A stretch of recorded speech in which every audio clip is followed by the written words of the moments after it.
Hoje a gente vai falar um pouquinho de Oiatempo, né? A gente falou semana passada de Oxalá e essa semana, 15 dias depois, né? Semana passada foi a aula presencial.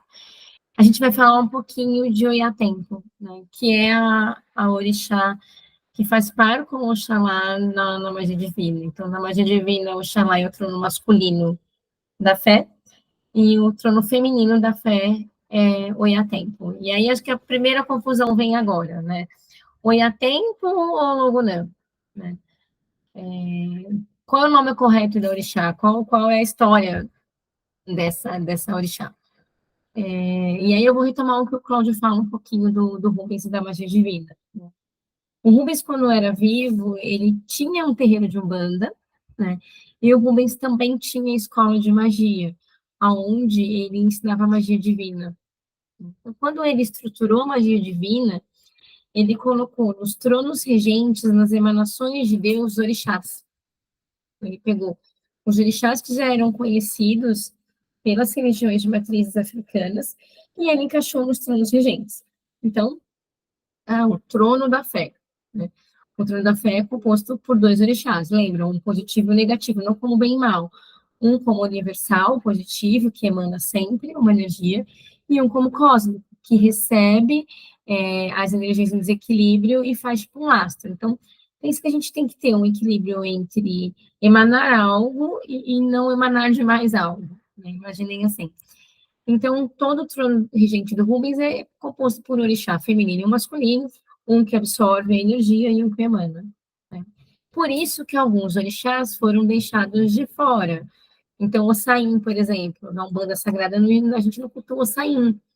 É um orixá que foi deixado de fora quando Rubens arquitetou a magia versus Umbanda Sagrada. Logum Edé, acho que Logum Edé é muito famoso por conta da Anitta, né, que ficou bem famoso aí. É um orixá que a gente não cultua, não que o orixá e essa força não existam, não é isso. É que dentro da nossa Umbanda a gente não cultua Logum Edé. E aconteceu com dois orixás, e aí já na segundo orixá a gente vai ver isso. O Rubens, eu vou colocar entre aspas, tá? Criou um orixá. Né? Então, Oiatempo ou Logunã não é uma orixá que é cultuada na África. Logunã ou Oiatempo, eu tenho um hábito de falar Oiatempo, tá, gente? O Rubens deu o nome de Oiatempo e depois ele mudou para Logunã. Como eu sou uma pessoa idosa lá de trás dos Rubens do Primórdio, eu ainda falo Oiatempo. Oiatempo, ela é um orixá tido como uma característica de Nhançã. Então, em alguma outra religião de matriz africana, deixa eu fechar minha janela que está fazendo barulho lá fora.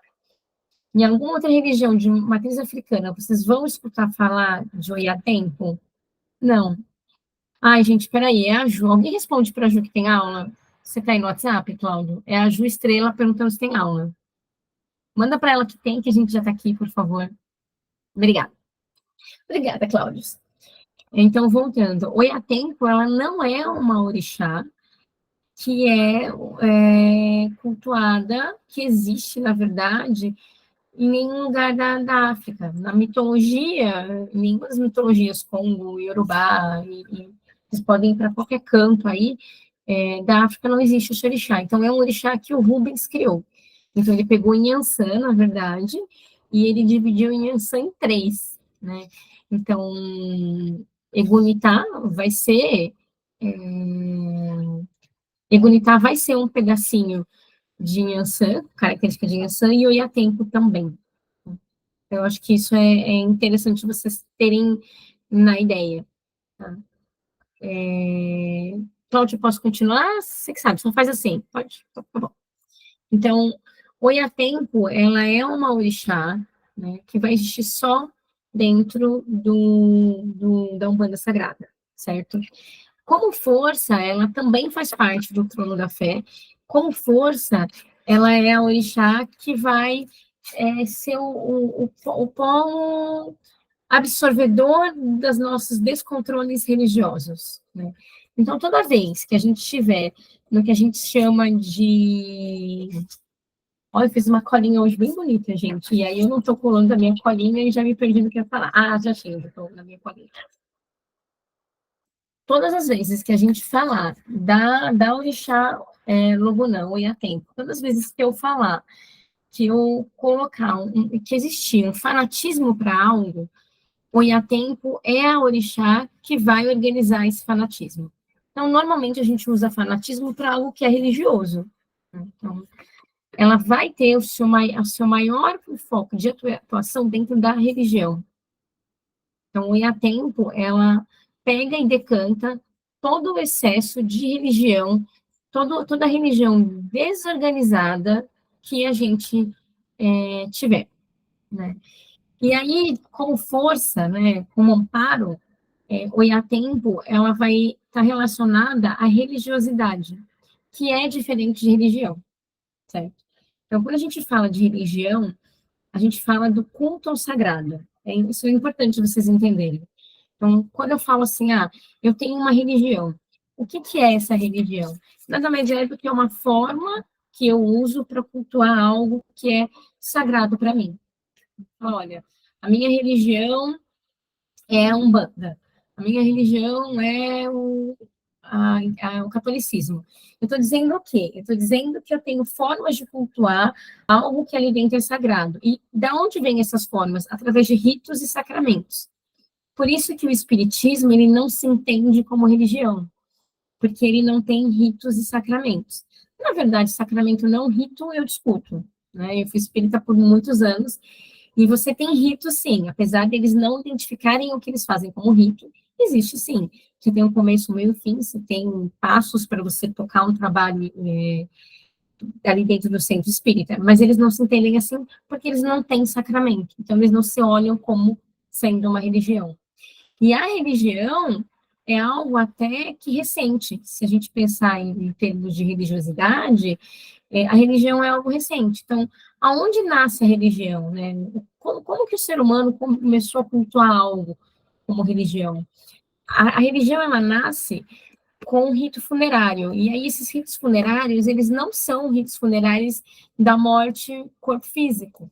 É rito funerário da natureza, né? Tem aquela historinha que o Cláudio conta, que antigamente a gente cultuava a natureza, a gente olhava para a natureza com outro olhar, e essa natureza ela morria, né? Que tinha a primavera, o verão, e aí tem o outono, o inverno, a natureza morre, o ciclo do ano morre para recomeçar. Então, da onde nasce a religião? Desse ciclo, né? Dessa sazonalidade do ano. Então, os grandes reis, né, os reis, as rainhas, os grandes...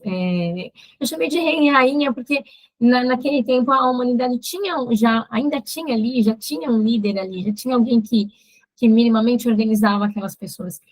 E essa figura de liderança, ela fazia um ritual de, putz, a terra morreu, sabe? Caramba, a terra morreu. Era muito mais agrário do que qualquer outra coisa, né?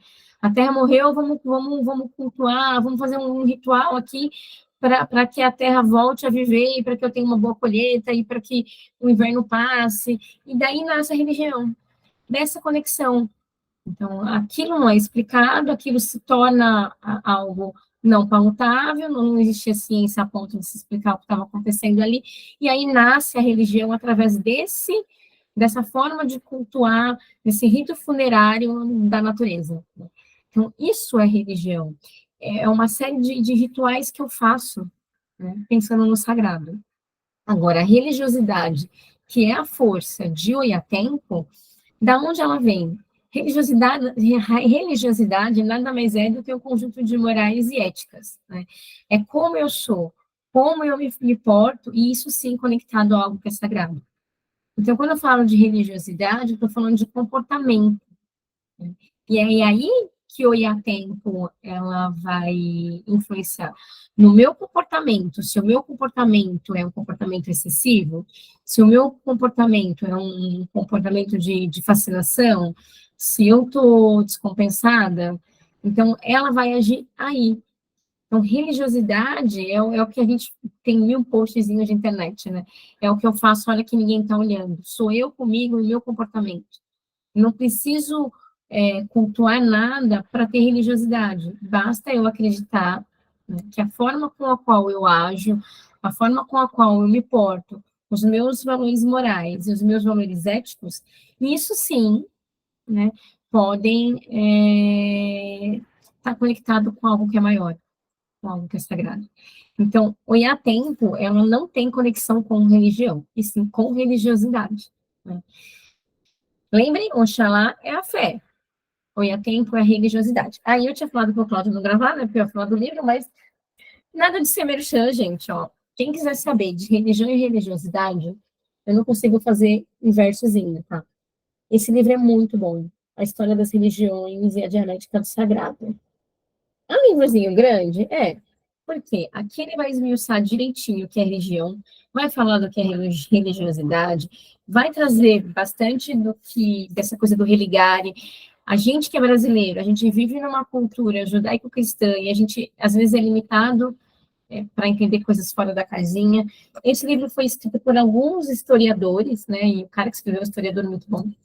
Então, ele tenta se manter um pouco longe de conceitos pré-concebidos culturais da gente. Então, é muito legal. Num primeiro momento, ele fala muito de religião, religiosidade.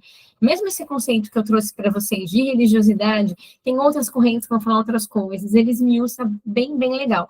E depois, no meio do livro para trás, ele fala da maioria das religiões, e ele fala como surgiu, como se desenvolveu, como é, e aí ele é bem imparcial, né? Ele fala que uma das características de alguém que fala de religião deveria ser a imparcialidade, né? A gente deveria ser imparcial quando a gente fala de religião, mas ao mesmo tempo, se a gente não está inserido no que a gente está falando, a gente corre o risco de ser banal. Então, o livro é bom, né? É bem grandinho, se vocês quiserem pensar em ler alguma coisa sobre religião, é isso, é bem legal. Aí, voltando então à religiosidade. A religiosidade, de acordo com o livro, tá? Essa informação eu tirei de lá, ela surgiu há mais ou menos 34 mil anos atrás, né? Com Homus habilis. Eu nem lembrava que existia na nossa evolução humana esse homus, né? Esse ser humano aí. Então, a religiosidade, ela é muito antiga. Então, a religiosidade é isso.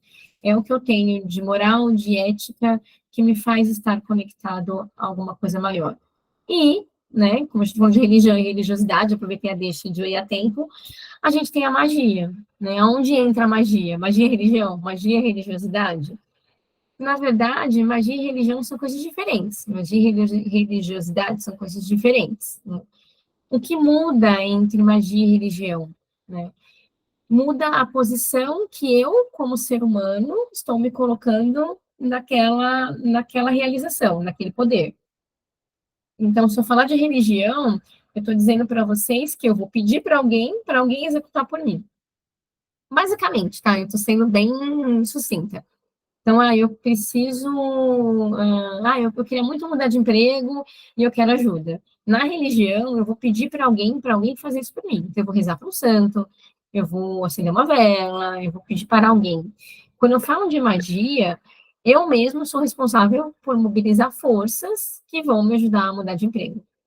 Então, é aonde está a relação poder-homem, né? Nessa relação poder-homem, se o poder está comigo, né, eu estou fazendo, como se a gente chamasse isso de magia. Se eu, como homem, eu como ser humano, eu estou delegando isso a alguém, eu vou chamar isso de religião. Então, é aonde está o poder. Cláudio, posso seguir? Você está sério? Pode? Eu acho que é essa. Eu acho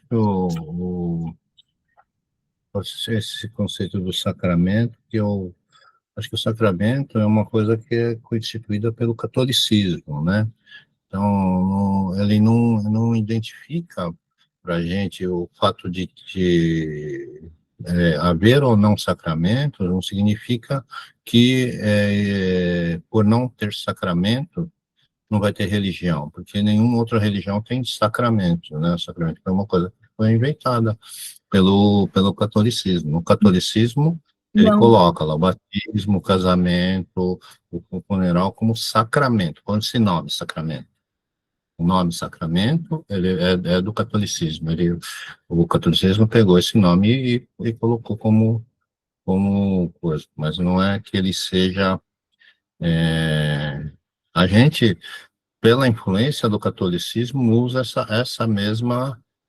esse mesmo termo para falar, olha, a religião é um sacramento, o casamento é um sacramento, o batismo é um sacramento, mas ela, basicamente, ela não é logicamente, ela não é uma palavra que foi adotada pelo catolicismo, né? E o fato e a religião, o fato de ter ou não sacramento não implica que você tenha ou não religião, obrigatoriamente, se não tem o casamento, não tem casamento, não tem batismo, não quer dizer que não seja uma religião, em termos de religião, como um culto ao desconhecido, ao misteriosa, ela acaba sendo uma religião, né? Quando você venera um rio, ou evoca um deus, ou acaba se tá cultuando uma divindade, acaba sendo uma religião, porque é um tipo um religário, vamos dizer assim, né? E aí que eu discordo de dizer, por exemplo, que o espiritismo não é uma religião, né? Que eu acho que essa questão se você pensar, tem um Messias no espiritismo que é Jesus Cristo, tem uma tábua sagrada que eles usam como o evangelho, como segundo o espiritismo. Então, muitas vezes eu vejo até trabalhos de espíritas que colocam aquilo como um dogma, que está escrito lá como uma lei. Então, usam aquelas frases do evangelho para justificar questões de trabalhos que se dizem, né? E então, a religião ali, eu considero que o espiritismo seja uma religião, mas eu acredito, assim, no meu coração, eu não posso provar isso, mas que a questão do Kardec, que ele tem essa questão de dizer que ele era um cientista ou um pesquisador, ele definiu o espiritismo dele como sendo uma ciência, para que, da mesma razão pela qual ele inicialmente não usou o nome Kardec, o nome dele mesmo, no primeiro trabalho, que é no Livro dos Espíritos, né? Então, ele pegou um nome lá, né, Kardec, e colocou como o criador, como sendo o autor depois. E aí, como fez sucesso, ele acabou revelando que era ele, né? E no meio científico, no meio dos amigos cientistas, ele quer colocar como, ou pesquisadores, né, não quer colocar que ele está fazendo ou criando uma religião, ele quer dizer que aquilo é uma ciência. E isso veio vindo como sendo ciência, mas para mim, espiritismo é religião. Não é porque não tem sacramento que não é religião, né? Tem tudo de uma religião, né? Não, isso é só um adendozinho que eu, é que esse me incomoda um pouco. Desculpa.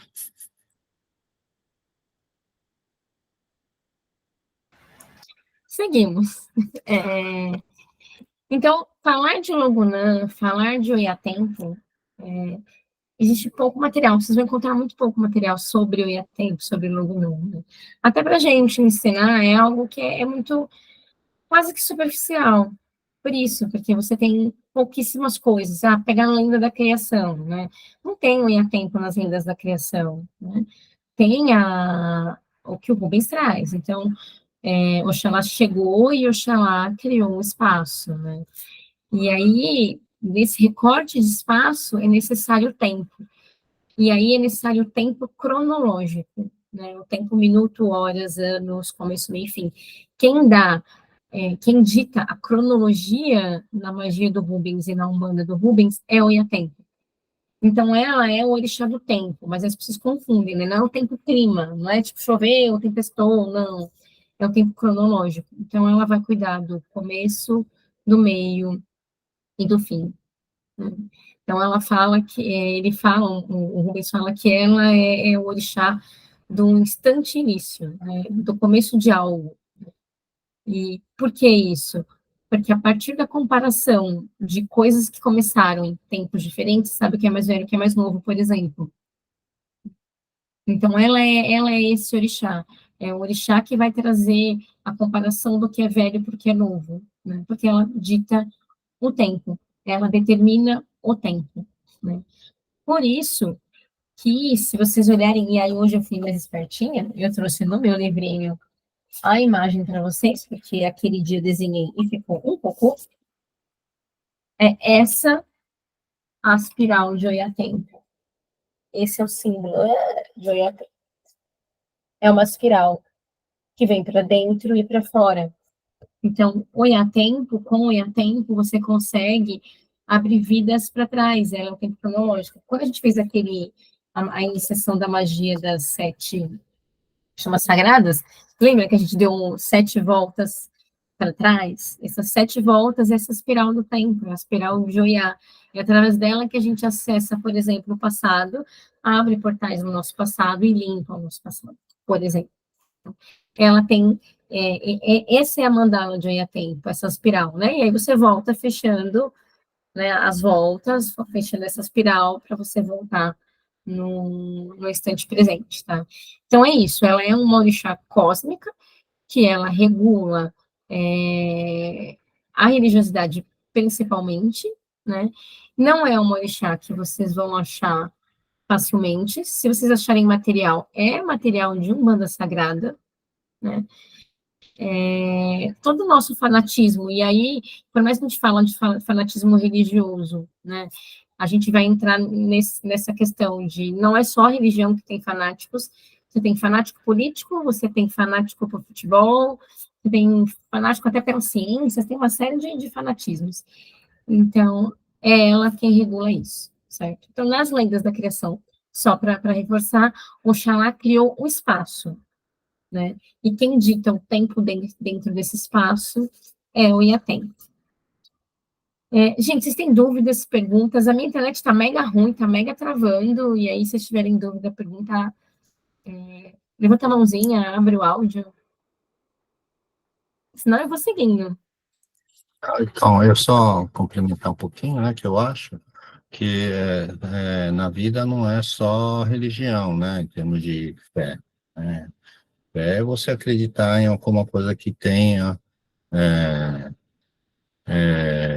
que não existe, vamos dizer assim, né, que não aconteceu, que vai acontecer, que possa acontecer.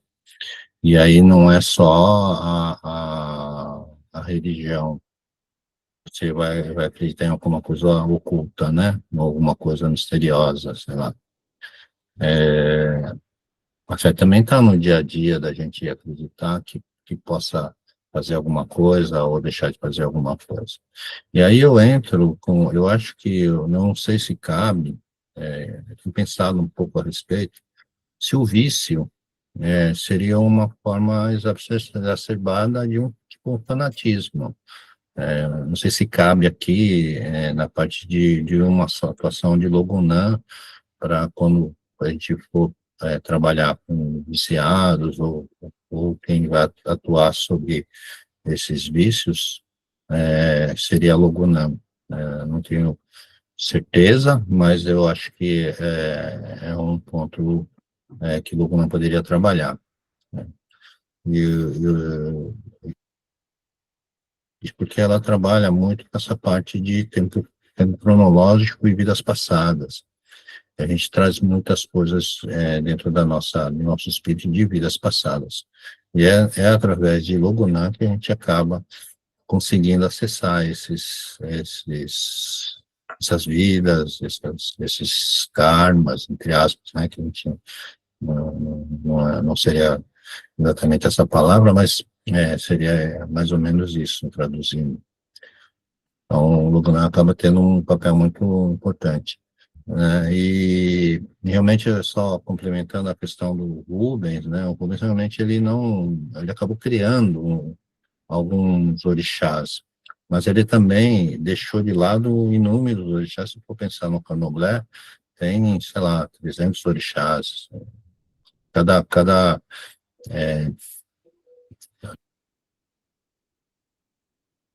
a gente tem muito Yorubá, mas na mitologia Banto, cada força tem um que chama de inquice, né? Que chama, que seria uma coisa meio semelhante aos orixás. E cada força tem um inquice. Então, a força da água tem inquice. O vento, em si, a força do vento seria um inquice, né? E aí, no candomblé, seria Yansan, como uma divindade, né? Mas o Banto seria o próprio vento seria um inquice, né? Então, e quando se cultuava a natureza, inicialmente, cada força tinha um nome, vamos dizer assim, um deus, mas a força em si já era o vento, a corredeira da água, a água calma, a água parada, cada uma tinha uma.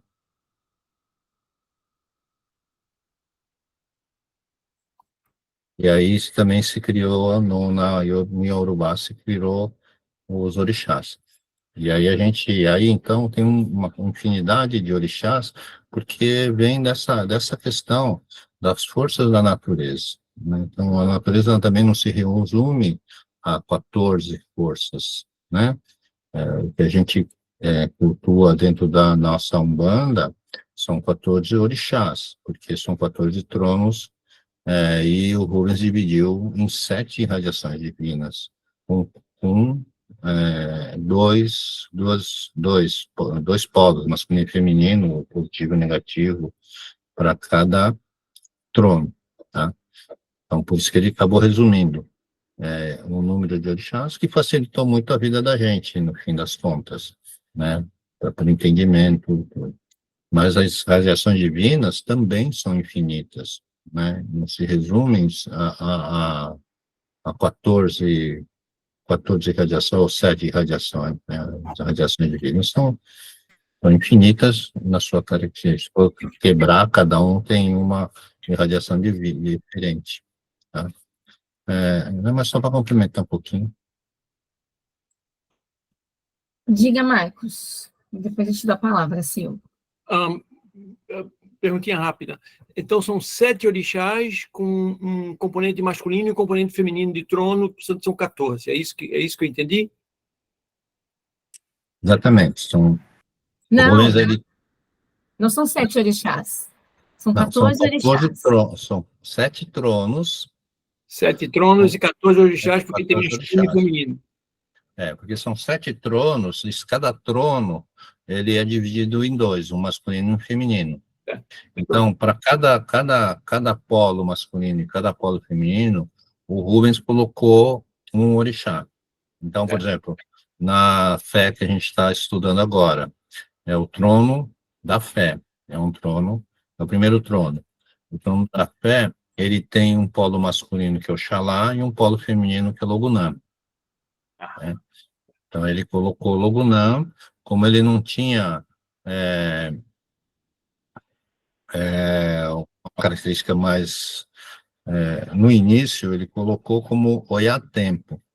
O problema que gerou um problema, tanto a parte de Oiá-tempo como Egunitá, porque foi entendido como uma qualidade de Yansan, né? Só que a qualidade de Yansan não é a qualidade de Yansan, ela é mais na parte da força do vento, a força do raio, mas não tem exatamente uma qualidade de Yansan ligado à cronologia, né? O tempo cronológico. O tempo de Yansan é o tempo climático. O tempo de Logonã é um tempo cronológico, né? E não tem, em Yansan não tem nas características dela essa questão do tempo cronológico.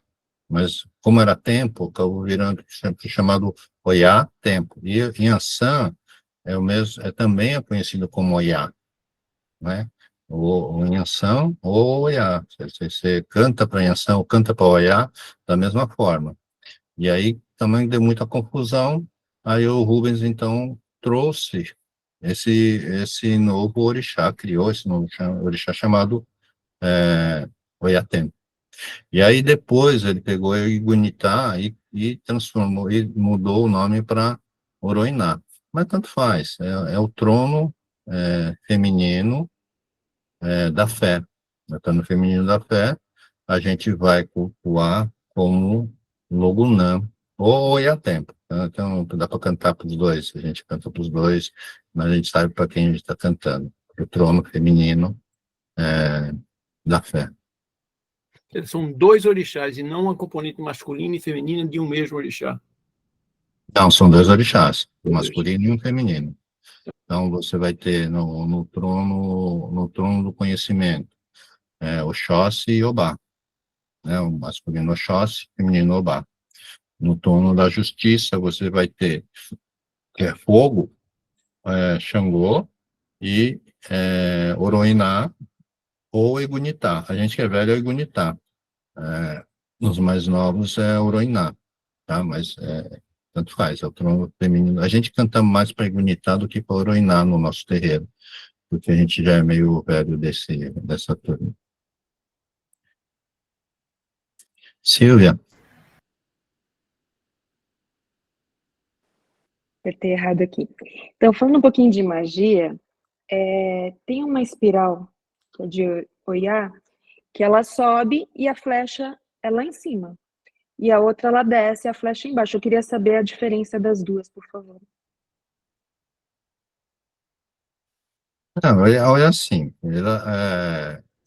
é para onde vai a radiação, na verdade, né? Que você desenha, mas você vai desenhar sempre num plano. A gente não consegue fazer um desenho de 3 planos, né? Mas no desenho parece tem uma flecha para cima e uma flecha para baixo. O tempo ele vai para cima e para baixo, mas eu não tenho uma questão mágica específica. Mas o tipo de radiação que a magia do trono né? É o tipo da irradiação que ela gera, né? É o tipo da vibração. Então, quando o pessoal que enxerga, muitas vezes, consegue ver essas espirais. Eu rodando para um lado e o outro rodando. Não sei dizer por que que ele está dividido para cima. É um cone, né? Ele faz sempre um cone para cima e para baixo. Mas não tem não sei te dar essa explicação certinha, não. Tá bom, obrigada. Eu aprendi assim, né? Quando você abre, né? Quando você abre o desenho para Cássio, tipo, sentido horário, você está expandindo a força e você está abrindo. Você está indo para o futuro, ou abrindo a força, ou expandindo. E quando você está encolhendo, quando você vem sentido anti-horário, né, você está retraindo a força, voltando para o passado, ou trazendo coisas. Então, o sentido anti-horário, ele abriria para a esquerda, para baixo, e o sentido horário para cima. Mas eu não sei, eu aprendi dessa forma, né? Não sei se é assim.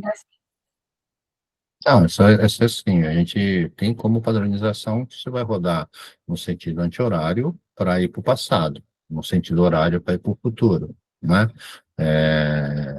Mas tem uma irradiação que é para cima e para baixo também, e é esse para cima e para baixo que eu não sei direito de explicar, não. Mas a irradiação, ela se expande dessa forma, tá? Aí eu deixo eu te avisar, Meire, que você olha a sua imagem invertida, mas para a gente a imagem vem certinha. Então, quando você coloca o livro, para você vai aparecer invertido, para a gente vai aparecer certinho, tá? Obrigada, eu não sabia disso. Eu achei que aparecia invertido. Que bom que vocês conseguiram ver certo, então. Mas, enfim, voltando para Oiatempo. Como cor, né, de Oiatempo, padrão é o azul marinho, né, e é o azul escuro, então é a mesma vela que a gente sente para algum, é a mesma cor, ou preta e branca, aquela velinha do preto velho. Então, qual é a vela, qual é a cor de Oiatempo? azul escuro, ou a preta e branca. O cristal que a gente usa é um quartzo fumê, então é aquele fumezinho cinza meio transparente, né? O símbolo é aquela espiral que vocês viram no livro ali, e é isso, né? Você faz uma parte abrindo por dentro, você faz uma parte fechando, e é a que o Silvio falou, fica uma flecha para cada lado, né? Simbolizando uma espiral à direita e simbolizando uma espiral à esquerda, certo? A linha de trabalho na Umbanda do Rubão é a linha dos boiadeiros, então, semana que vem a gente vai puxar Oiatempo e a linha de boiadeiros. A saudação é uma saudação em português, então, quando a gente fala salve minha mãe Logonã, a gente responde olha o tempo minha mãe. A gente não responde uma saudação em Yorubá, isso porque é algo que foi criado pós, né? O ponto de força é o campo aberto, então a gente cultua o Oiatempo, Logonã, no campo aberto, assim como o Xalá. Então a gente vai usar o mesmo ponto de força, né? A incorporação, vocês vão ver semana que vem, que é uma incorporação um pouquinho, não vou dizer difícil, mas uma incorporação que requer um pouco mais de cuidado, porque é uma incorporação de uma mãe que é muito protetora, é uma mãe que é uma Iebá guerreira, e ela, como força, ela costuma girar bastante. Então, a gente vai ver isso junto semana que vem, uma forma correta de vocês girarem sem ficarem seguros, a forma correta de tentar abrir o olho. A gente não vai incorporar, como a gente tem incorporado direto, 15, 20 minutos, a gente incorpora um pouquinho, incorpora um pouquinho, para. Porque se a gente, não, às vezes, não se entrega à incorporação de Oiatempo, a gente fica muito nauseado, a gente fica muito tonto. É essa a energia da espiral que roda ali no terreiro. Então, essa energia que dá uma vertigem, dá uma tontura, pode dar uma gastura estranha, assim. A gente vai incorporar, parar. Vou tentar mostrar para vocês uma forma segura de girar, caso o orixá queira girar. Aí aquele treino que a gente sempre fez de deixar o olho mais abertinho, sabe? A gente tem mania de fechar o olho para sentir, de deixar o olho mais aberto, porque fica mais perigoso você incorporar totalmente com os olhos fechados, rodar. Então, a incorporação de Oiatempo, ela tem esse perfil mesmo, é uma energia que roda no terreiro, que circula no terreiro de muita espiral, tá? de muita volta. Eu acho que é isso de Oiatempo. É uma aula mais curtinha mesmo, porque tem esse perfil de ser esse orixá com pouca história. De sincretismo, né? As pessoas sincretizam Oiatempo com Santa Clara, né? Mas, de novo, o que é sincretismo? Eu gosto sempre de trazer as bases, né? Sincretismo era, né, os povos escravizados vieram para cá, para o Brasil, não podiam cultuar os seus próprios orixás, elencavam um santo católico com características semelhantes, rezavam para aquele santo católico, pensando no seu orixá de coração. Se vocês lembrarem que Logunã, Oiatempo, ela não veio da África, tecnicamente ela não tem um sincretismo. Na verdade, criaram esse sincretismo depois, né? Porque ela não estava aqui na época do povo escravizado, porque não existia, porque tem, sei lá, 30 anos, nem sei quanto tempo que é a magia divina, que eu sou ruim de data, mas tem, sei lá, 40 anos que é o tempo da magia divina aí do Rubão, então não tem um sincretismo. As pessoas conectaram a Santa Clara, certo? Particularmente, eu acho, a mesma coisa que aconteceu com Egunitá, particularmente acho que de forma errada, porque Santa Clara, quem lembra, quem é do interior, eu sei porque eu sou do interior, Santa Clara é aquela santa que está chovendo e a pessoa joga o ovo para cima do telhado, eu não sei, gente, no interior tinha isso, sabe? Tipo, começava a chover, ou não podia chover, catava ovo e começava a jogar em cima do telhado, abria ovo, fui no quintal, tudo para Santa Clara, para não chover. E aí eu acho que rolou essa confusão, porque Santa Clara cuida do clima-tempo, do clima, não do tempo cronológico, né? Mas, caso vocês busquem nas literaturas do Rubens, ele vai falar em Santa Clara, certo? Como erva, eu vou trazer de novo o livro. Agora que eu já sei. Chovia ovo, Marcos, é sério. No interior era assim, sabe? Tipo, eu sou de Santa Branca, né? Santa Branca é interior de São Paulo aqui. E aí era um tal de jogar ovo, meu Deus, vai chover, e jogar ovo em cima do telhado, meu Deus, mas é isso. Agora que eu sei que vocês vêm certos, né? Esse é um livrinho que eu falei para vocês semana passada, né? E aí, aqui tem as ervas, né, e os orixás. E o que eu acho que estava, né, gente que põe reparo nas coisas é tipo eu, assim, eu presto atenção nas coisas. Né? Fazer o quê? Se vocês olharem, por exemplo, artemisia, né?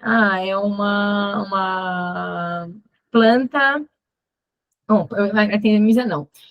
Benjoim é uma planta de Oiatem. E aí, aqui está escrito, é uma principal orixá, Oiá Logunã, né? E aí, Logunã está escrito com AN no final. Aí, se você for em Cipó Prata, está escrito que é uma erva de Oiá Logunã, aí o Logunã atil. Aí, se vocês olharem aqui, está escrito que Poejo é uma erva de Logunã com AN sem Oiá. Eu acho que nem o próprio herveiro, coitado, decidiu como é que escreve o Iatém com o Logunã, o que é que a gente cultua. Eu sei, gente, eu vou assim, mas você é chata. Talvez sim, né? O livro ainda é muito bom, né? Eu só usei esses exemplos das escritas erradas de Logunã, que estão no livro, está publicado 3 escritas erradas, para dizer isso, que não existe uma acordância. É Logunã Atil, é Logunã Aene, é Oiá Logunã, é Oiá Tempo, o que é? As pessoas acabam confundindo e não conseguindo entender porque tem pouca base. Tem de base é livro do Rubens Messi, certo? O que mais, Cláudio? O que mais vocês têm de perguntas? Então, se você for fazer um assentamento para Logunã, porque assim, um dos assentamentos principais que você faz quando você vai montar um terreiro ou alguma coisa, é fazer um assentamento para olhar Tempo ou Logunã. É um dos principais, porque que a questão da fé, do fanatismo, você sempre vai pôr Oxalá lá, mas o assentamento, um dos primeiros, é Logunã. E aí o assentamento de Logunã, normalmente você deixa, quando a gente fala que deixa no tempo, é que deixa fora, tomando chuva. E aí, se vocês forem ver lá no nosso terreiro, foi o primeiro assentamento que eu fiz do terreiro. Tinha deixado lá no meu consultório. E eu sonhei que eu sonhei com o Rubens e o Rubens acendendo a vela do meu assentamento. Então, por isso que eu acabei fazendo o primeiro o assentamento que eu fiz. E aí você põe um cristal fumê e põe bambu. Bambu é uma planta que é ligada a Yansan, né? Aí põe uma cabaça e amarrado com uma fita branca e preta. Então, se vocês repararem na entrada do terreiro, tem um assentamento de Logunã, só que eu coloquei, não coloquei só cristal fumê, né? Tem cristal branco lá no meio, mas tá valendo, tá?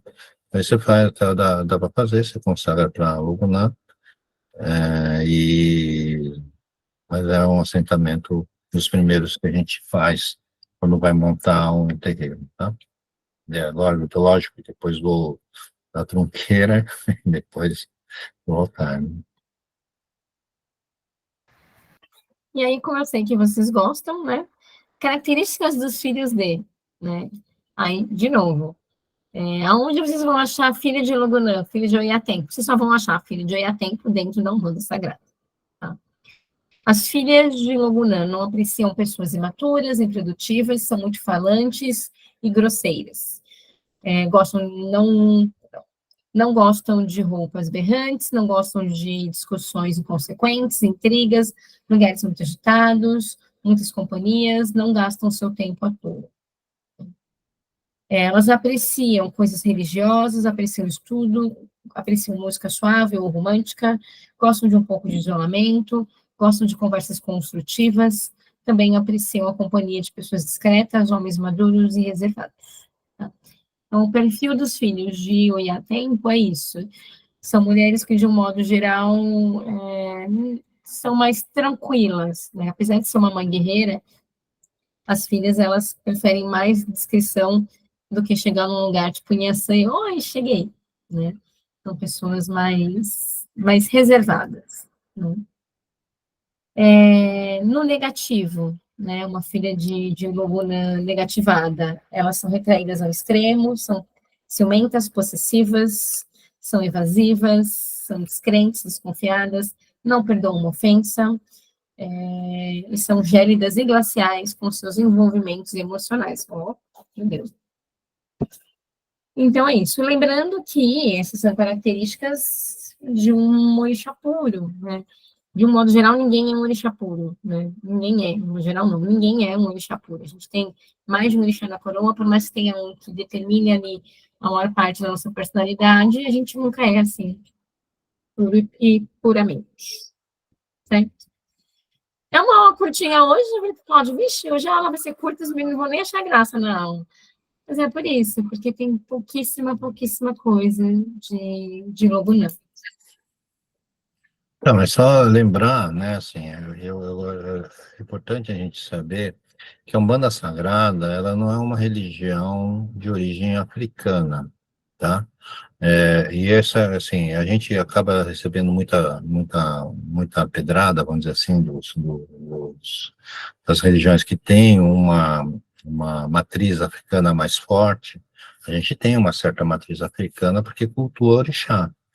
Mas a Umbanda Sagrada é uma religião nova, é uma religião brasileira, criada aqui pelo Rubens Saraceni, tá?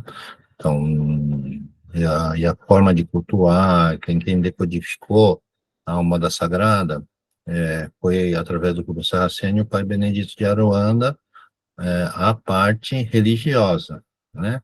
A parte de magia, quem trouxe para o Rubens foi o mestre Seymour. Então, assim, é um mestre de Ogum, né? Então, muita coisa que veio com um sincretismo muito forte, uma influência muito forte, não só da parte de orixás, mas vem com uma influência muito forte da teologia que o pai Benedito de Arana trouxe, e você vai encontrar muita coisa que você encontra concordância com o hermetismo, com teosofia, com taoísmo. Então você consegue encaixar muita coisa muito clara, né, para a gente, consegue encaixar dentro dessa umbanda que o Rubens trouxe, né, vamos dizer, uma umbanda mais moderna, mas ela não é especificamente criada ou trazida pelos negros, nem pelos escravos, a Umbanda Sagrada, né? Ela utilizou uma parte da cultura, né, que são os orixás, porque é onde se encontrou vamos dizer, melhor correlação para se colocar a magia divina e a religião. Se introduziu, então, dentro que já existia a Umbanda, né? E a Umbanda já existia aqui também, a Umbanda que foi criada pelo Zélio também não é uma Umbanda de origem africana, né? Ou de origem dos escravos, não foi trazida pelos escravos, foi criada pelo Zélio e foi criada numa casa espírita, né? Então tem muita influência europeia, né? Por isso que tem uma influência do Zélio, uma influência cristã muito forte, né?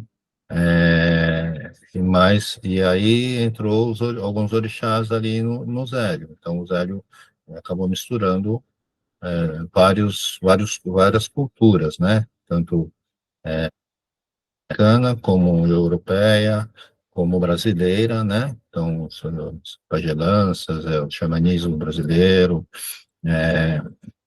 então tudo isso foi misturado na Umbanda, e quando o Rubens trouxe, ele trouxe algumas coisas a mais, tá? Então, por isso que, assim, a Umbanda que a gente estuda e que a gente ensina, não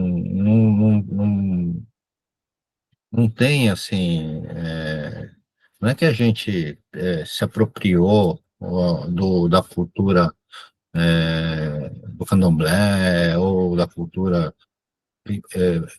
A turma fala muito que a gente branqueou a, a, branqueou ou a cultura negra. Nós não somos, a Umbanda que foi criada aqui, uma banda criada aqui no Brasil. Então, ela não necessariamente precisa ser de culto, de culto trazidos da África. A gente não precisa trazer cultos de nação ou conhecimentos da parte africana para dentro da nossa Umbanda. Nós acabamos cultuando um pouco de orixá no nosso terreiro, a gente mistura um pouquinho mais. Então, a gente traz um pouco, porque a gente acaba estudando outras vertentes e acaba trazendo um pouquinho de lendas da criação, ou lendas do próprio candomblé, né, alguma coisa do que o candomblé, algumas formas de cultuar como divindades, né, os orixás, a gente traz dentro do nosso terreiro, mas ela, especificamente, ela não do tá? O Rubens ele não tem esse culto dos orixás como divindades, e sim como energias. Então, o Ogum ou o Logunã é a divinização de uma energia divina. Essa é a forma que a gente vê. Tá? Fala, Marco. Fala, Celso.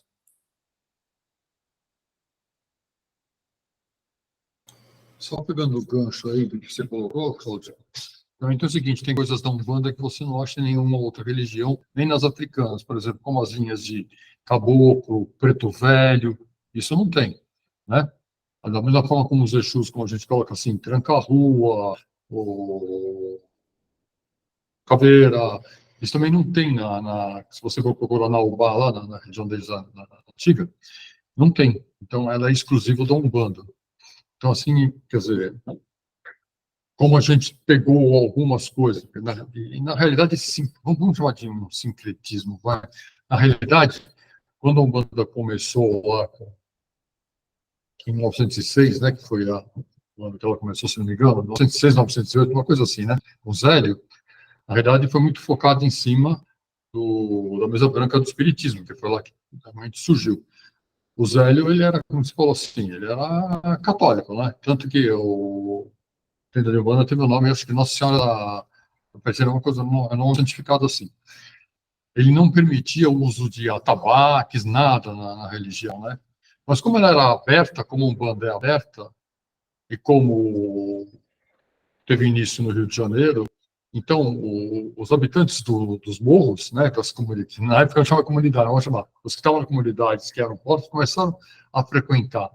E muitos tinham antecedentes africanos e cultuavam alguma coisa africana. Então foi ocorrendo essa miscigenação dentro da Umbanda com alguma coisa das religiões afros, né? Levar o atabaque para lá e coisa nesse sentido. Então é isso. Só uma contribuição aí. Não sei se eu ajudei ou piorei, mas vamos lá. Porque, na verdade, esse culto, o candomblé, ele olha o orixá como eles cultuam muito, assim, orixá, né? Não tem um atendimento de guias, né? Não tem. Essa questão de ter guias, tipo caboclo, né? Já existia até antes do Zélio, em algumas tendas de culto, por influência, porque, assim, mesmo o candomblé, ela não é uma religião africana, né? Ela tem uma influência africana, né, de culto africano, mas ela é uma religião brasileira, ela foi criada aqui dentro, né? Então, ela tem todo um sincretismo também, muita influência dos indígenas na época. Então, tem vários cultos de candomblé, casas de candomblé, já antigas, né, Tambor de Mina, eu acho, que já tinha a incorporação de caboclos, né, antes, e diferentemente do candomblé da Nigéria, que é o candomblé Yorubá, né, que seria um candomblé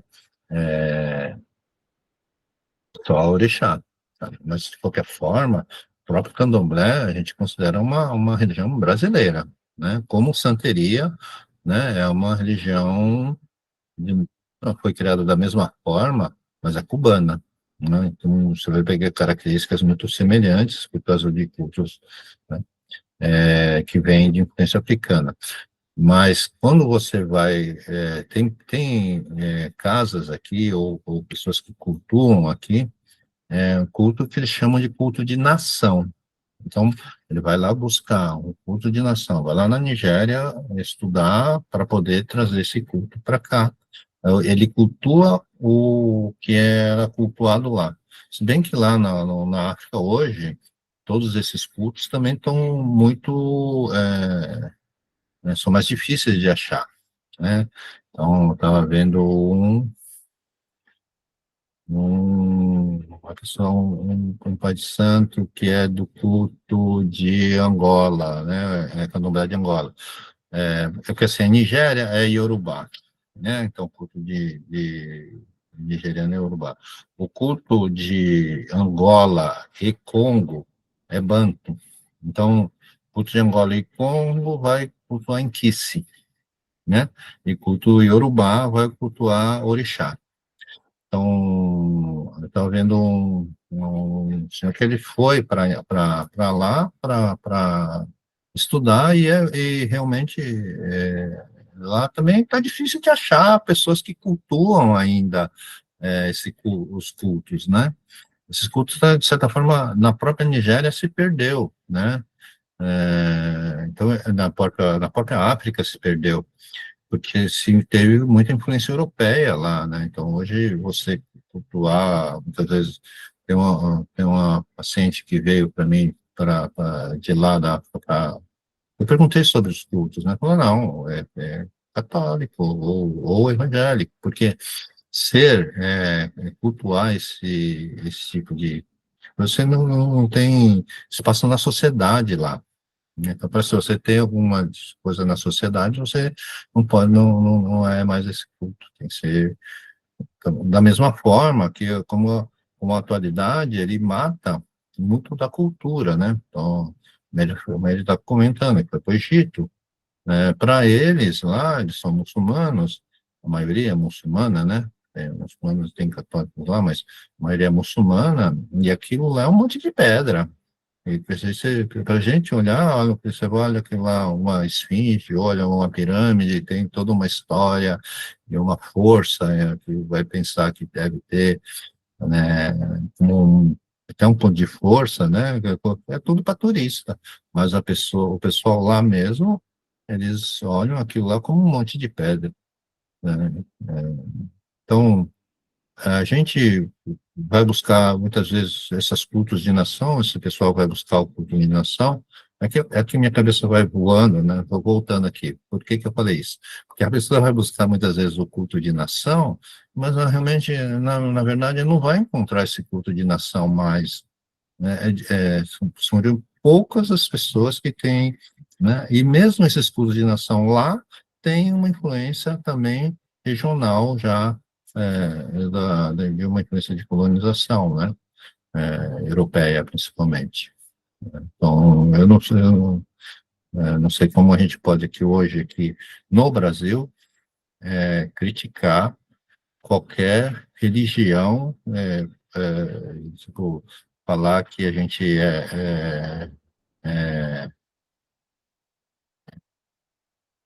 desbranquiçou, sei lá, uma coisa aqui, alguma coisa, eu já ouvi falar uma coisa desse tipo, esse culto, não tem nada a ver, o culto é brasileiro, e hoje você pega, assim, a Umbanda que a gente traz, a Umbanda Sagrada, com esses fundamentos teológicos que a gente traz, que o Rubens trouxe, o Rubens era açougueiro, o Rubens não era um cara assim, estudado oculto pra caramba, ele era açougueiro, ele tinha um açougue, né? E ele traz um conhecimento que realmente de psicografia, né? Aí a gente acredita que é o pai Benício de Altrana realmente que trouxe, né? Não pode criticar a gente porque o nosso culto é o culto brasileiro. E você pega que tanto que ela é bem fundamentada, que hoje a Umbanda, assim, é uma das regiões aqui em São Paulo. Aqui em São Paulo, é uma região que cresceu muito, cresce muito. E você pega, assim, pessoal, tudo nível superior. Dificilmente, assim, tem um ou outro pessoal que está começando, que não tem nível superior, mas a grande maioria hoje, na Umbanda Sagrada tem curso superior. Né? Pessoas que estudam, que não vão, não estão aí fazendo Umbanda sem saber o que está fazendo, ou fazer porque, não sei, né? A gente estuda, conhece, e por isso que a gente segue. Pega a Meire, conhece religião pra caramba, tem tese, não fez pós-graduação em teologia e fez o trabalho sobre religião, tudo, e tua e segue um banda, né? Por quê? Porque ela tem fundamento pra gente. Tem um fundamento muito, assim, você consegue estudar outras coisas e ligar, né? Então, por isso que a gente gosta muito. Sei lá, eu falei demais. Não, é que você vai para o Celta, aí você vai para o Celta Prata. Piada interna, gente. Eu converso muito com o Cláudio, e aí, às vezes, a cabeça do Cláudio ele tem uma ordem que eu não acompanho. Tipo, ele começa falando de uma coisa, quando se dá 5 minutos, ele tá falando do Celta Prata, assim, tá? Aí é piada interna. Quando ele começa a viajar, eu falo, Cláudio, olha o Celta Prata, volta, volta. Mas, desculpa, Cláudio, ter contado nossa piada interna. Sobre o branqueamento que o Cláudio falou. Eu gostaria, né, se vocês gostarem de ler, o Cláudio baixa muito audiolivro, leiam um livro que chama Umbandas, uma história do Brasil. Eu até abri aqui, ó, Umbandas, uma história do Brasil. Quem escreveu foi Luiz Antônio Simas. Esse livro é sensacional, gente. A leitura é fácil, e ele explica toda essa questão que o Cláudio falou de branqueamento, e ele é um cara, desculpa, Cláudio, mas ele defende essa história do branqueamento, mas aí dá para entender o que ele chama de branqueamento, que não é só, ele vai além, né? Ele fala muito da história do Brasil, ele vai trazer a cultura negra inserida como um negro marginalizado, como uma cultura que ele não coloca só negra, ele fala do indígena também. Então, ele fala que existe uma mistura aí ele fala de vários tipos de umbandas, então ele não fala só da nossa umbanda, ele fala de vários cultos onde tem incorporação. É muito legal, leiam, chama... Depois eu escrevo, depois o Cláudio fala alguma coisa, aí eu escrevo. Mas chama Umbandas, uma história do Brasil. E ele é um cara que ele fala desse branqueamento. Pode ser, então, deve ter, Marcos, porque o que esse cara fala, basicamente, né, que é muito legal? Ele fala que você tem, e aí ele contextualiza, claro, ele está falando de religião, mas o contexto dele é um contexto histórico. Então, ele coloca pessoas que estão à margem da sociedade, que são oprimidas culturalmente, e aí a forma dessas pessoas se expressarem é através da religião. Só que essa religião também não é aceita pelo ambiente onde elas estão inseridos, porque é muito, entre aspas, africano, é muito preto. Né? Então, existe um momento onde existe um branqueamento, e esse branqueamento não é cor de pele, não é porque somos todos brancos aqui de pele. Ele fala um branqueamento como se fosse uma inserção de pequenas doutrinas e ritos colocados dentro dessa mitologia nagô, iorubá, banto, para que seja melhor aceito. Então, é isso que ele chama de branqueamento. Mas leiam, gente, é muito bom, é sério, eu vou colocar um nome aí depois. Então, é legal, né? Se vocês tiverem curiosidade, é um livro histórico, né? Quem manja de história, que não é meu caso, né? Mas quem manja de história talvez consiga identificar mais coisas. Ele traz algumas coisas de escola de samba, tiveram algumas curiosidades que eu não sabia, mas, por exemplo, ele fala de um terreiro, não me lembro o nome, posso trazer para vocês na próxima aula. Ele fala de um terreiro X que tinha um Exu Taos, e o Exu desfilava no carnaval, o Exu, entendeu? Tipo, não era o cavalo, não era o médium, o Exu incorporava e tocava uma escola de samba, entendeu?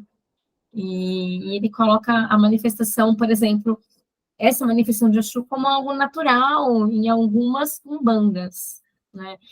Ele traz muito a crítica social da Umbanda, então isso que o Cláudio falou é real. Se vocês pegarem em números hoje, a Umbanda cresce muito, mas a Umbanda cresce muito no formato branco Umbanda.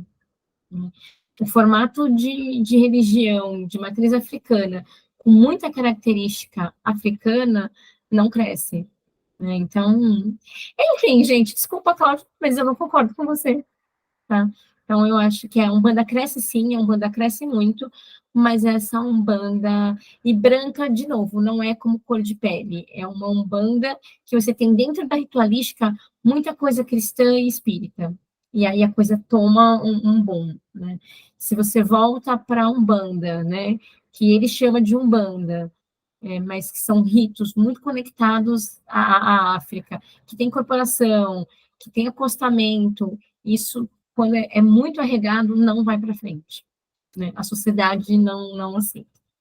Então, eu acho que é isso. E aí o Zélio, ele é muito criticado, e aí ele critica o Zélio no livro, a gente, eu sei que é sacanagem, mas ele dá uma alfinetada no Zélio por isso, justamente pelo que o Celso falou, né?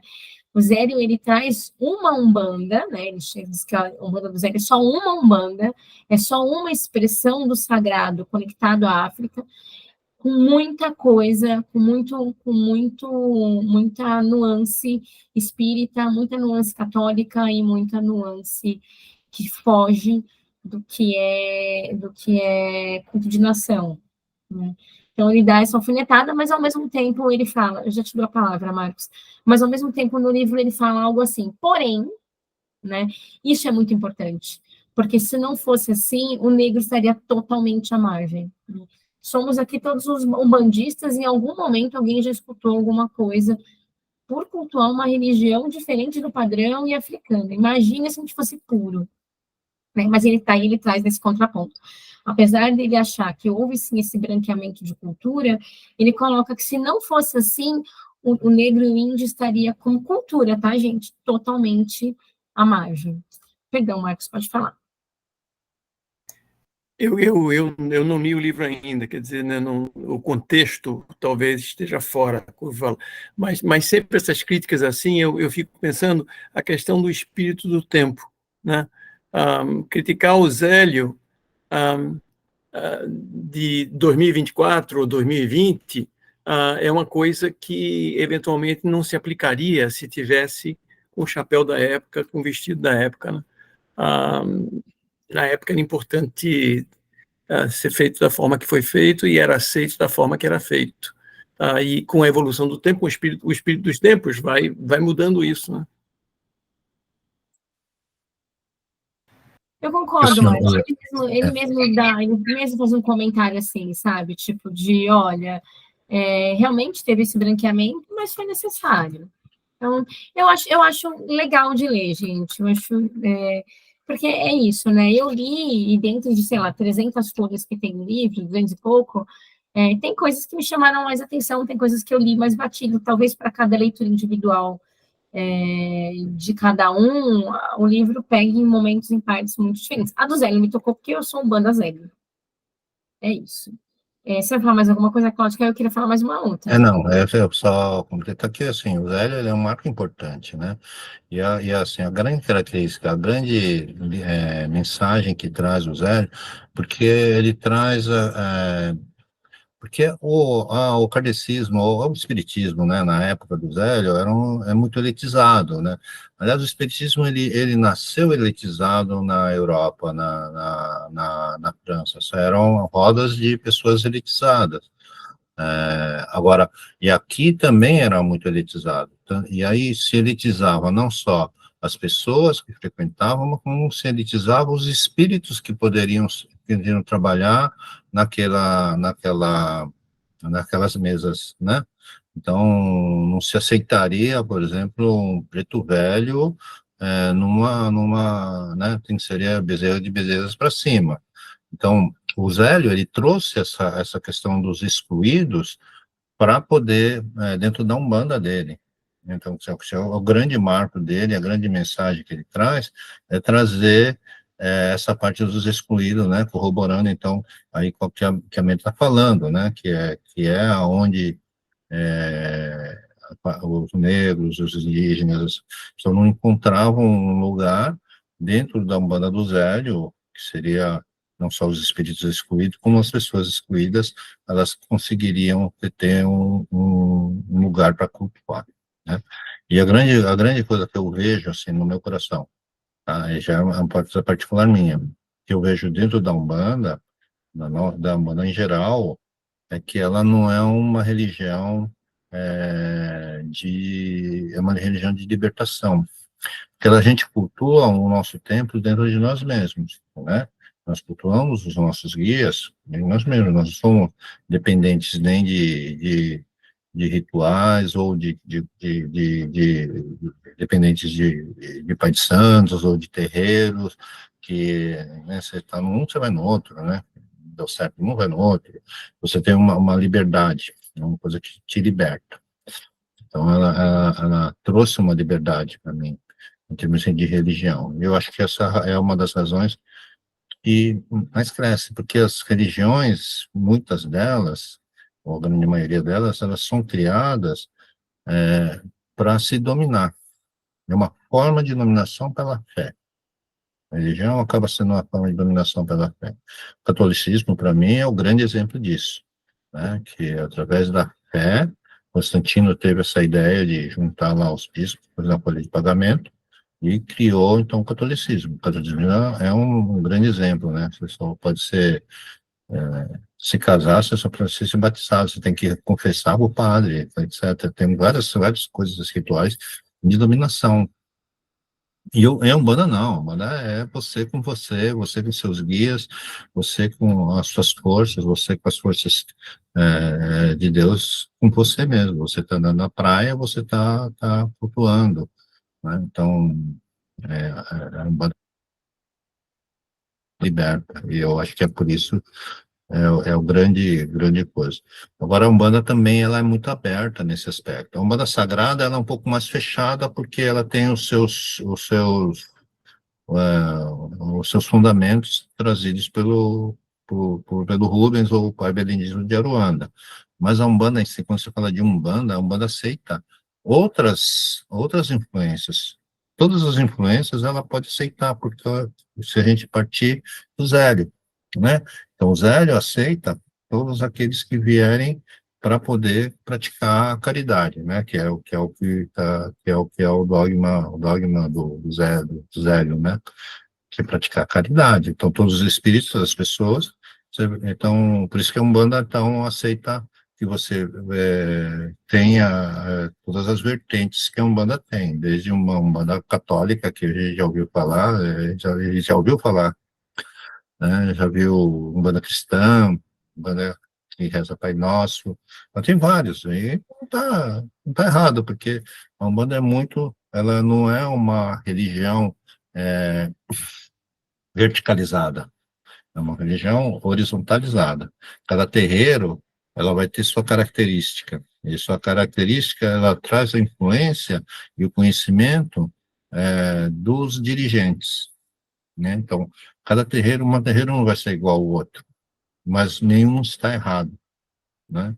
E não existe uma diretriz superior, um papa, que vai dizer, olha, o seu terreiro tem que trabalhar assim, se você não trabalhar assim, está errado. Não tem isso na Umbanda.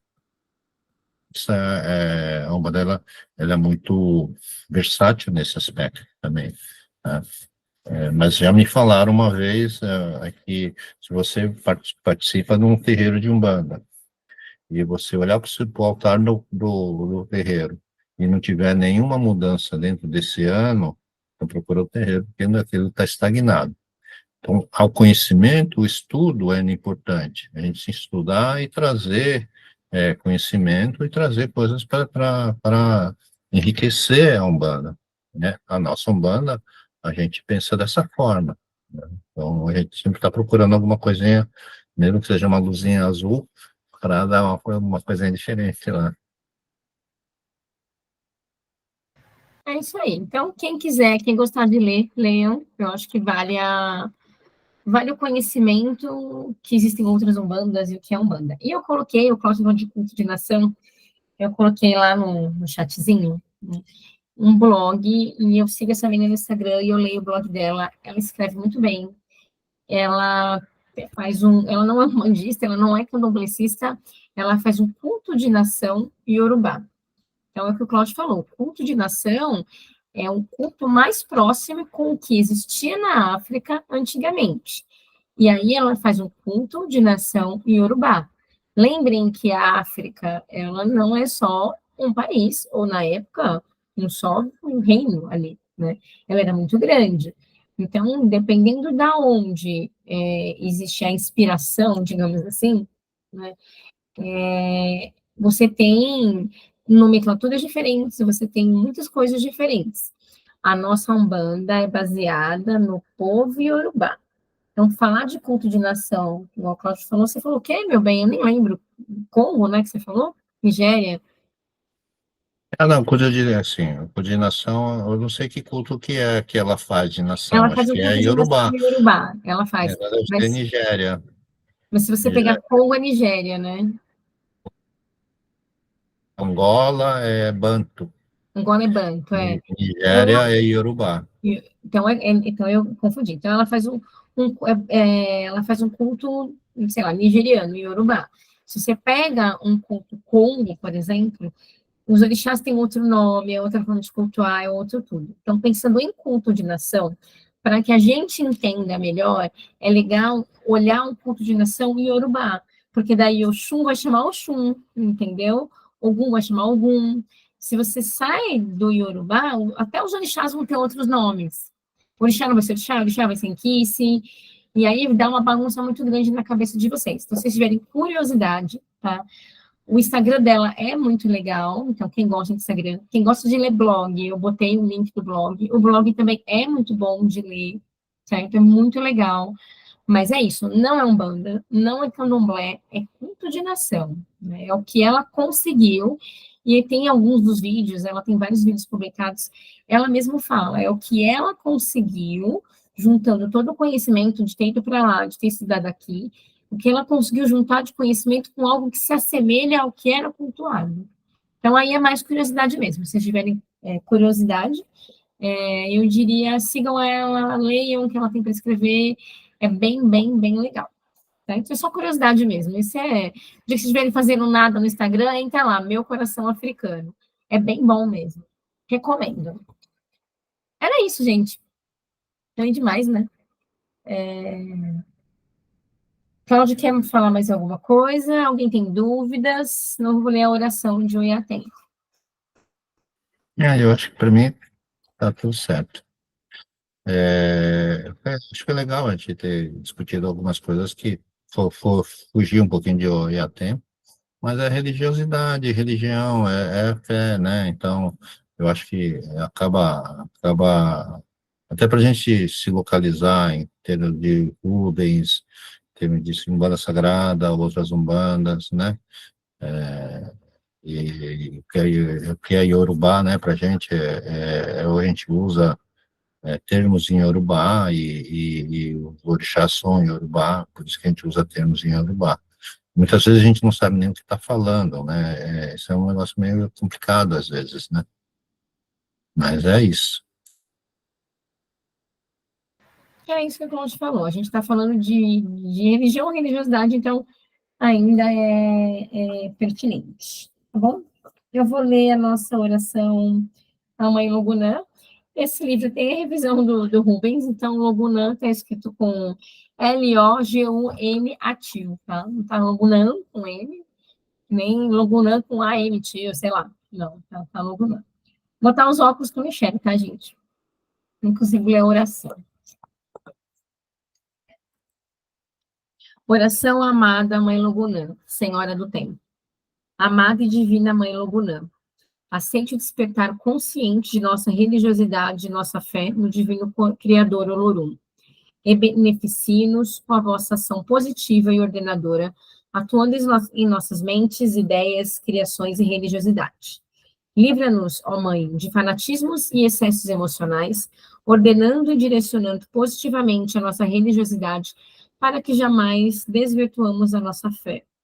Pedimos que nos receba em vosso amor e nos ampare em todos os sentidos, durante essa jornada evolucionista no plano material, e que nos livre das tentações, cobrindo-nos com o vosso véu cristalino da fé em Olorum, conduzindo-nos pelo caminho reto, que leva todos os vossos filhos na direção da luz do nosso Pai Eterno.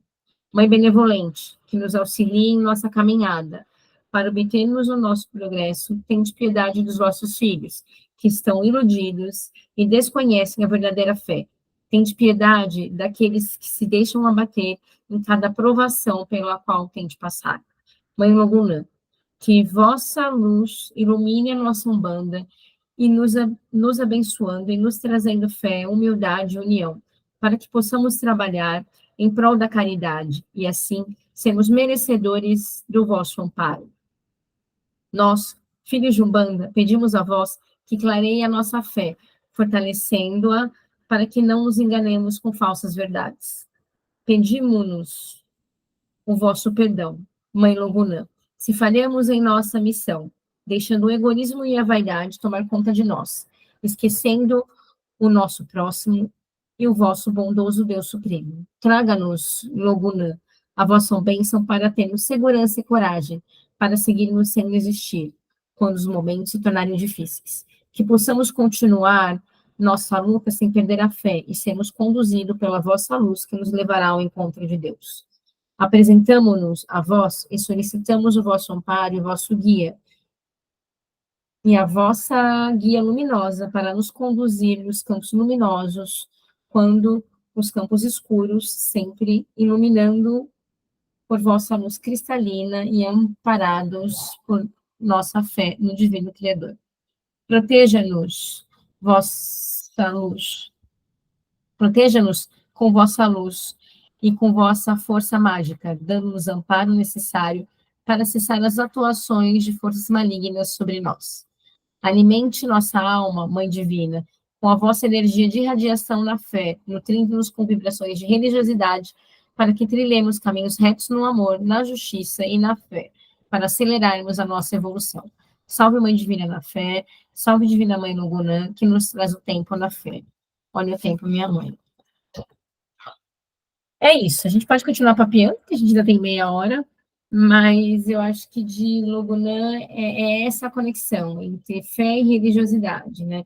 Entre a gente ter uma fé, que é uma fé que a gente falou semana passada, né? Uma fé que é uma fé coerente, uma fé que é uma fé organizada, para a gente passar a ter uma fé fanática, uma fé cega, uma fé onde eu brigo com quem está ao meu lado. Eu não acho errado a gente defender a Umbanda, ao contrário, eu sempre peço para que todo filho da casa estude e tenha conhecimento para poder defender a Umbanda, né? Mas existe um limite entre defender a Umbanda e ser fanático. Eu realmente acredito nisso. Eu acho que ninguém deve colocar a sua vida em risco, o seu emprego em risco, se colocar em risco brigando por conta de religião. Então, eu acho que o IA Tempo, ela é essa mãe que traz esse equilíbrio para a nossa vida, que traz essa organização para a nossa fé. E aí a gente pode expandir isso para tudo, né? Acho que hoje a gente vive um país polarizado por política, por exemplo, onde as pessoas brigam, deixam de se falar por conta de política, né? O que é isso, se não um fanatismo? As pessoas brigam e se matam por futebol, gente, sabe? O que é isso, se não fanatismo? Então, eu acho que ela é uma mãe que, independente se ela existiu ou não na África, como orixá, ela é uma força que existe e ela é uma força atemporal. Apesar de ser a mãe da cronologia, ela é uma força que está aí, independente do tempo, né? Presente, passado e futuro. E a gente tem que saber acessar essa força para a gente para quem nos acompanha e até para a humanidade. O que é esse monte de guerra acontecendo fora do Brasil, senão um bando de fanático doido brigando, a gente não sabe mal por quê. Então, eu acho que é uma força que vale a pena a gente acessar, sim, né? Em prol da humanidade. E aí, não só para a humanidade macro como planeta, mas para a nossa vida, para quem mora com a gente, poder entender que, às vezes, algumas obsessões que a gente tem, e aí eu vou colocar obsessão / fanatismo, elas poderiam ser curadas com essa mãe. Então, eu acho que conhecer o Oiá-Tempo, conhecer essa força, pode e vai levar para cada um hoje um pouquinho desse olhar para si próprio e para quem está ao nosso lado. Então, muito obrigada. Eu vou encerrar bonitinha, Cláudia. Muito obrigada por essa noite. Para que todos vocês tenham uma boa noite. Brincadeira. Gente, beijo. Cláudia vai parar de gravar e a gente continua conversando, pode ser? É isso, gente. Eu odeio a hora que está gravando, que eu morro de